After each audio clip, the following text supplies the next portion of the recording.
முத்துக்குமாரன் என்பார்.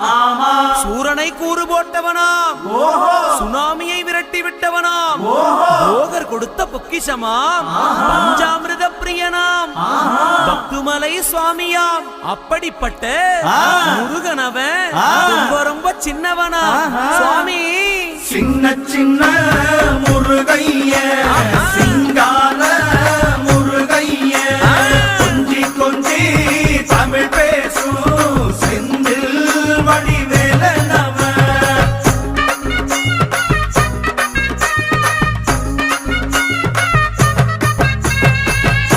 தமிழ் செல்வன் என்பார், சத்குணசீலன் என்பார், மயூர வாகனன் என்பார், மருதமலை ஆண்டவன் என்பார், சென்னிமலை சுவாமி என்பார், சிவன்மலை வேலா என்பார், ஞானவடி வேலன் என்பார்.